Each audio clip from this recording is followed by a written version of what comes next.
Momen bahagia kerap menjadi dambaan bagi setiap orang dalam hidupnya, sehingga mayoritas orang akan menantikannya dan senantiasa berusaha untuk menciptakan momen tersebut. Melihat kondisi demikian, sudah selayaknya kamu berempati kepada mereka yang tengah merayakan hari bahagianya. Artinya, kamu berusaha untuk memahami dan merasakan apa yang mereka alami melalui sudut pandangnya. Yang pertama, melatih kamu memahami makna bahagia. Persoalan bahagia tentu cukup subjektif. Setiap orang pasti memiliki persepsinya masing-masing mengenai makna kebahagiaan. Ketika mencoba membuka hati untuk berempati pada kebahagiaan orang-orang di sekitar, di saat itulah kamu akan belajar arti bahagia. Banyaknya orang yang memiliki beragam sudut pandang kebahagiaan, dari yang paling sederhana bahkan lebih mampu membantu kamu merangkai makna bahagia menurut versi diri sendiri. Yang kedua, melatih kamu untuk menghargai dan menghormati orang lain. Dengan menghadirkan rasa empati atas kebahagiaan orang lain, membuat kamu jadi tahu perjuangan maupun kerja keras yang mereka lakukan sebelumnya untuk mencapai kebahagiaan. Dengan berempati, artinya kamu telah memberikan respek kamu kepada mereka. Hal tersebut sebagai bentuk nyata tindakan menghormati dan menghargai orang lain yang kamu tunjukkan. Tak hanya pada saat sedih saja, ternyata empati juga dilatih dengan ikut merasakan kebahagiaan orang lain. Yang ketiga, melatih kamu untuk tidak meremehkan kebahagiaan yang sederhana. Kebahagiaan yang dimiliki setiap orang tentu beragam.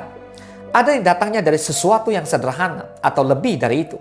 Keduanya tak ada yang salah, selama kamu mampu bersyukur atas keberadaannya. Dengan melihat hal tersebut, kamu menjadi sadar bahwa ternyata sesuatu yang sederhana, sesuatu yang mungkin selama ini dianggap remeh, mampu berarti bagi banyak orang lain, bahkan bisa membahagiakannya. Itulah hal yang bisa kamu pelajari ketika kamu mampu berempati pada hal yang membuat mereka senang. Yang keempat, menghindarkan kamu dari sifat iri atas kebahagiaan yang diperoleh orang lain. Terkadang perasaan iri bisa muncul dari mana saja. Misalnya, iri terhadap kebahagiaan yang dirasakan orang lain.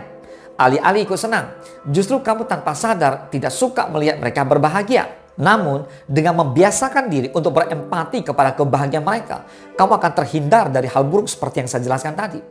Rasa iri tak akan mendatangi hatimu, sebab kamu melihat kebahagiaan mereka sebagai acuan bagimu untuk merasa bahagia juga dengan hal lain. Atau acuan bagi kamu untuk lebih bersyukur terhadap nikmat yang telah didapat selama ini. Yang kelima, sebagai pengingat untuk selalu meningkatkan rasa syukur. Berempati pada kebahagiaan orang lain akan mengasah perasaan kamu untuk belajar lebih peka lagi. Dengan begitu, hatimu cenderung lebih lembut sehingga mudah untuk bersyukur terhadap kebahagiaan yang selama ini dirasakan, bahkan yang pernah dialami sebelumnya. Tak hanya saat sedih saja harus berempati pada orang lain. Ternyata saat bahagia pun kamu perlu mengusahakan untuk sama-sama merasakan apa yang mereka alami. Hal demikian sebagai bentuk menghargai dan menghormati perasaan mereka. Namun perlu diperhatikan, selagi kamu melakukan hal demikian, jangan diiringi oleh harapan bahwa mereka akan berlaku sama kepada kamu. Sebab kamu tak bisa mengontrol orang lain. Maka, lakukan setiap hal terbaik dalam hidup. Satu di antaranya dengan mencoba berempati terhadap sesama di setiap momen. Semangat!